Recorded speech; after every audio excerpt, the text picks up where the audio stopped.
All right, so today we're diving deep into keto, the carnivore diet, all that kind of stuff. Alternative health. You send over some really interesting stuff, YouTube interviews, articles about, diet trends. Right. Even some personal stories, which is always kind of cool. Yeah, definitely. But it seems like you're looking beyond just weight loss with keto, right? I think so. You want to know about, the impact it can have on overall health and even, longevity. That seems to be a big factor for you. Absolutely. And also the role of lifestyle beyond just the diet itself. Yeah, that's a great observation. And to start unpacking all of this, we should probably start with two experts that you featured pretty heavily in your sources. Okay. One is Dr. Jorge Bader. Yeah. He's an intensivist turned keto advocate. Okay. And the other is JC Samo, who's a fitness expert. He's got the SEMO diet. Ooh. Yeah. I'm already sensing some strong opinions here just from the titles. Yeah, definitely. And it's interesting how their backgrounds kind of inform their views. So Dr. Bader, for example, he spent 20 years as an intensivist. Oh. Witnessing firsthand the effects of heart disease. Oh, gosh. Yeah. And he was seeing patients with seemingly healthy cholesterol levels dying from heart attacks. Really? Yeah. So it kind of led him to question conventional wisdom around diet. Wow. Yeah, that must have been a huge wake-up call for him. Really? Are we even looking at this stuff the right way? Exactly. And that's kind of the argument that both Dr. Bader and JC Samo are making. Yeah. They believe that metabolic flexibility, so the body's ability to use fat as fuel, is key. Okay. Instead of relying primarily on glucose from carbohydrates, I believe we should be training our bodies to efficiently burn fat. Which is essentially the ketogenic diet, right? Exactly. Minimizing carbs to shift the body into this fat-burning mode. Okay. And again, it's not just about weight loss. They argue that this metabolic shift can affect everything from energy levels, mental clarity, oh, wow, reducing inflammation, and even potentially slowing down aging. Oh, wow. Okay, so it's a lot more than just what I'm eating. It is a whole different way of looking at things. Okay, now you mentioned JC Samo also has a different perspective on this. Yeah? What's his take? Well, he's known for this concept of skinny fat. Skinny fat. Yeah, have you ever heard of that? I'm not sure. So he points out that you can look lean and still have underlying metabolic issues because of what you're eating. Oh. So it challenges the idea that just because you're thin, right, you're healthy. Right, and especially with our culture so obsessed with thinness. Exactly. You could be hitting the gym every day, but still not addressing the root of the problem. Absolutely, and both experts really see this excessive sugar and carbohydrate consumption as the root of a lot of modern health problems. Okay, they're not mincing words there. No, they're not. Yeah, it does make you think about, we pulled out that quote, "The world's biggest business is selling you food and then selling you medicine." Right. Wow. It's provocative for sure, but they have a point, right? We're bombarded with all this cheap processed food. Right. Loaded with sugar-refined carbs. And then when we have health problems, guess what? There's a pill for that. There's a pill. There's a procedure, something. It's kind of a vicious cycle. It is. I think you mentioned something too about how our bodies only need a tiny amount of sugar to function. Yeah. But we're consuming way more than that. Think about this. The human body only needs about 3 grams of sugar. 3 grams. In the bloodstream at any given time. Wow. But many people are consuming hundreds of grams of sugar every day. Really? Through processed foods, sugary drinks, even things like fruit juice. Okay, now hold on, fruit juice. Yeah. Aren't we always told to eat more fruits and vegetables? Right, but this is where it gets interesting and maybe a little controversial. Okay. Both experts are very skeptical of fruit, particularly because of the fructose content. Oh, wow, really? That does go against it does. What we're usually told. Yeah, they argue that the body doesn't metabolize fructose efficiently. And excessive amounts can contribute to fatty liver, insulin resistance, all sorts of metabolic issues. So even though fruit is natural, right, it can still have negative effects. Exactly. One of the videos even had this quote I thought was so interesting. They said, between a milkshake and an orange, the milkshake is less harmful. Wow. Okay, that's a bold statement. Right. It sounds kind of counterintuitive, but I'm curious to hear the reasoning behind that. So they're saying that while the milkshake might be loaded with unhealthy fats and sugars, the orange, even though it's a natural food, it's a concentrated dose of fructose. Oh. And that can be more detrimental to our metabolic health in the long run. Huh. Okay, so it's not just about good and bad, it's more nuanced than that. Right. Fascinating. And J.C. Simo actually shares a personal anecdote about this. He talks about feeling bloated and inflamed after eating fruit, even though he enjoyed the taste. Oh, wow. So that was probably a big turning point for him. Yeah, I can imagine. In terms of reevaluating his own diet. Yeah. And it actually led him to develop the Simo diet, which takes kind of a phased approach. Okay, tell me about this phased approach, because I know from your notes that the listener likes, structures and clear steps. Yes, exactly. So the Simo diet starts with an elimination phase. Okay. So you're cutting out all inflammatory foods, including most fruits, which is interesting. Wow. And this helps you kind of reset your palate, Okay. breaks free from sugar cravings. And then you gradually reintroduce certain carbs and vegetables and carefully observe how your body responds. So it's about like fine-tuning and figuring out what works for you. Exactly. It's not one size fits all. Right. It's about understanding the principles Yeah. and customizing to your own needs. And it seems like that's a recurring theme with both of these experts, right? Absolutely. They're encouraging people to become their own health advocates Yes. and not just blindly follow trends. Exactly. And that leads us to another big point they both emphasize. It's not just about food. Okay. It's about lifestyle, too. Let's dive into that. What are some of the lifestyle factors? So sunlight is huge. Okay. They stress daily sun exposure for vitamin D, hormone regulation, mood. That makes sense. We spend so much time indoors. We do. Probably not getting enough. Yeah. And then there's sleep. Okay. They really emphasize the connection between good sleep hormone balance and cellular repair. So it's not just about getting enough hours, it's about the quality of sleep. Exactly. Okay. And it seems like everything is so connected, right? It does. It really does. Our diet affects our sleep. Sleep affects our hormones. Right. It all plays a role. Yeah. And they also talk about exercise, but maybe not in the way you'd think. Okay, so they're not advocating for like just sitting on the couch all day. No. They're not anti-exercise, Okay. but they don't believe that you can undo a bad diet with exercise. So it's more about overall well-being, Okay. maintaining a healthy level of physical activity. Right. So it's all about balance, It is. not going to extremes. And another thing that was really interesting is their views on fasting.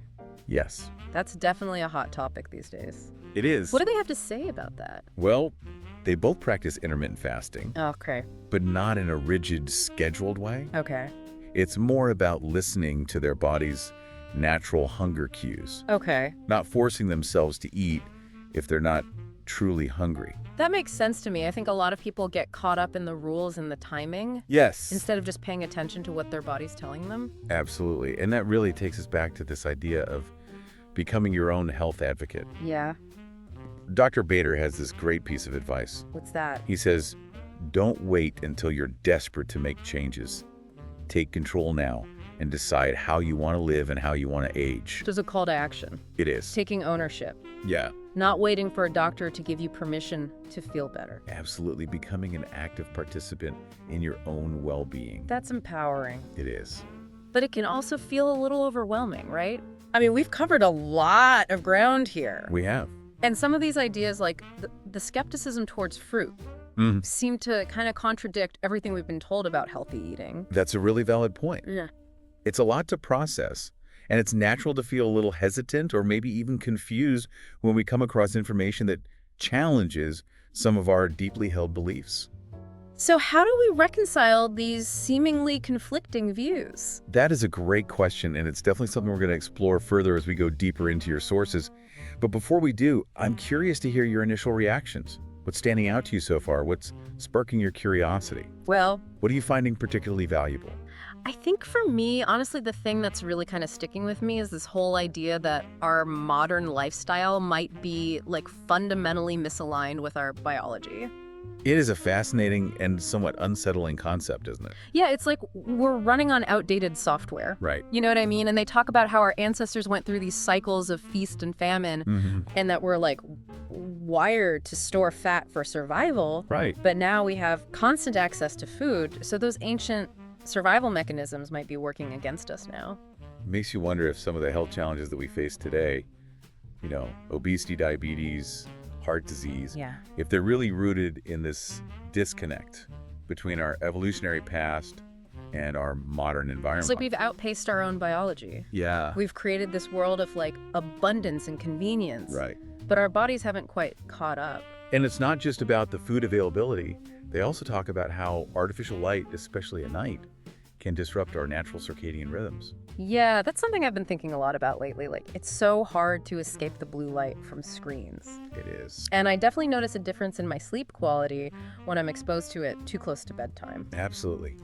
It's fascinating to consider how something as simple as light exposure can have such a huge impact on our health. Yeah. And they talk about how, for most of human history, the setting sun was like the signal that it was time to wind down. Right. And now we're bathed in artificial light well into the night. Yeah. So it's like we're tricking our brains into thinking it's still daytime. No wonder so many people have trouble sleeping. Exactly. And it's not just about feeling tired either. They link this disruption of circadian rhythms to all sorts of issues, from mood swings and hormone imbalances to an increased risk of chronic diseases. Really? Yeah, they even suggest a possible connection between disrupted circadian rhythms and the rise in autoimmune conditions. Wow, that's a thought-provoking connection. Right. But it kind of makes sense though, right? If our bodies are constantly out of sync with their natural cycles, it stands to reason that our immune systems might get a little confused and start attacking healthy tissue. Absolutely. And they make a very compelling case for the importance of realigning ourselves with these natural rhythms. And it's not about going to live in a cave and giving up all modern conveniences. Right. But it's about making conscious choices to support our body's natural processes. So what are some practical things we can do to kind of bridge that gap, between our evolutionary past and our modern present? Because let's face it, most of us aren't going to ditch our smartphones and start living off the land anytime soon. Of course not. But they talk about even making small changes can make a big difference. Okay. Like prioritizing natural light during the day, dimming the lights in the evening, avoiding screens for at least an hour before bed. Okay, those are all pretty doable. Right. Even for somebody with a busy modern life. And then on the diet front, it seems like the main takeaway is to reduce our intake of sugar and processed carbohydrates. Which is easier said than done, right? Sugar is everywhere. It's everywhere. But awareness is the first step. Okay. Once you start paying attention to food labels and understanding how much hidden sugar is in processed foods, right, you can start to make more informed choices. And maybe rethink our relationship with fruit a little bit. Absolutely. Like, they're not saying fruit is bad, right, but maybe it's more of a treat than a staple. Exactly. It's about finding a balance. Right. And listening to your body's individual response to different foods. They also encourage incorporating more healthy fats into the diet. Things like avocados, nuts, fatty fish. Which, again, that's a shift in thinking for a lot of people who've been taught to fear fat. Right? They advocate for a more ancestral approach to eating, focusing on whole, unprocessed foods that our ancestors would have recognized. Getting back to basics. Exactly. And they're not saying that everyone needs to go full-on keto or carnivore. Right. But they see those approaches as valuable tools for understanding how our bodies respond to different macronutrients. So it's about experimenting. It is. Finding what works for you. Yeah. And not being afraid to challenge conventional wisdom. Absolutely. And speaking of challenging conventional wisdom, one of the most intriguing parts of their approach is their view on fasting. Yes. They both seem to be big believers in giving our digestive systems a break from time to time. Right. And it's not about some extreme restrictive regimen. They emphasize tuning in to your body's natural hunger signals and not feeling like you have to eat just because it's mealtime. Yeah, that really resonates with me. I actually practice intermittent fasting myself. Oh, wow. And I find that it helps me stay more focused and energized throughout the day. And it can also have a really positive impact on insulin sensitivity. Yeah. Which is crucial for preventing chronic disease. So it's like giving our bodies a chance to reset and recharge. Exactly. Working with our bodies, not against them. I like that. Now, before we wrap up, there's one final point that kind of runs through all of your sources that I want to touch on. It's something that both experts seem to believe is really fundamental to achieving optimal health. Okay. I'm intrigued. What is it? Mindset. Ah, yes. They both emphasize the importance of believing in your body's innate ability to heal and thrive. Right. They caution against falling into a victim mentality, thinking that we're powerless against our genes or our environment. Yeah, it's about taking ownership. It is. Making conscious choices, not waiting for a doctor to tell us what to do. They believe that our thoughts and beliefs play a huge role in shaping our reality, including our health outcomes. So it's not just about what we eat, but how we think about eating. Absolutely. And how we view our body's own capacity for self-healing. Exactly. Cultivating a positive, proactive mindset when it comes to our well-being. It's a powerful message. It's inspiring to realize that we have more control over our health destiny than we often give ourselves credit for. But I have to admit, it's a lot to take in. It is. Where do we even begin to apply all this stuff? That's a great question, and it's something that we'll explore as we continue our deep dive into your sources. But before we do, I'm curious to know what's resonating most with you so far. What's sparking your curiosity? What insights are you finding particularly valuable? I think for me, what's really sticking with me is this whole idea of like reconnecting with our primal selves, you know? Yeah. It's like we've become so disconnected from the natural world that we've lost touch with like our own innate wisdom about how to thrive. That's a really profound insight. And it's something that comes up a lot in these alternative health movements that we're exploring. Yeah. This idea that we're not separate from nature. Right. We're part of it. Yeah. And they talk about the importance of things like sunlight, fresh air grounding. Yeah. You know, these practices that have been so essential to human health for like millennia. But we've kind of forgotten about them in our modern tech-driven world. It's like we've almost engineered ourselves out of our optimal environment. Right? We spend most of our days indoors under artificial light. Yeah, bombarded with information and stimulation. Exactly. And then we wonder why we're so stressed and depleted. Right. It's like we're constantly swimming upstream against our own biology. Yeah. Both of these experts seem to believe that reconnecting with these primal elements is so essential for our physical and mental well-being. And they even suggest that it might be the key to like unlocking our body's innate healing potential. It is fascinating. It is, but it also feels a little daunting. Well, yeah, it's a big shift in perspective. Yeah. And it requires us to question a lot of assumptions that we've been raised with. Right. We're so conditioned to think that health comes from a pill or a procedure that it's hard to embrace this idea that our bodies actually have this like innate capacity to heal themselves. Yeah. If we just create the right conditions. And a big part of creating those conditions is understanding how our bodies are actually designed to function. Right. That's where things like the ketogenic diet and the carnivore diet come in. Okay. You know, they're not just about restricting certain foods. Right. It's about understanding these metabolic processes that underlie optimal health. It's about tapping into our evolutionary heritage. Exactly. And again, it's not about going back to living in caves. Right. But it's about taking these ancient principles and incorporating them into our modern lives in a way that feels good and sustainable and empowering. So finding that sweet spot where ancient wisdom meets modern science. Exactly. And it's a journey, not a destination. Yeah. It's about constantly learning, experimenting, listening to your body's feedback. You know, it's interesting to hear these experts talk about health and longevity in such a holistic way. Yeah. It's so different from the traditional medical model. It is. Which often focuses on just treating symptoms. Absolutely. You know, in isolation. It's a whole different paradigm. It is. It's about addressing the root causes of disease rather than just managing the symptoms. And it puts the power back in the individual's hands. Yeah. It's like becoming the CEO of your own health. I love that analogy. It's about taking ownership. Making choices that align with your values and your goals. Absolutely. You've given us a lot to think about today. We have. It's been a really fascinating deep dive into keto, carnivore, all these alternative health perspectives. And remember, this is just the beginning of your exploration. So as we wrap up, we want to leave you with one final thought-provoking question to ponder. If we accept that our bodies are designed for a specific way of eating and living, how do we reconcile that with the realities of modern life? It's a question worth considering. It is. And as you continue to explore these ideas and experiment with different approaches, just remember to trust your intuition, listen to your body's wisdom, and never stop asking questions. Until next time, keep diving deep.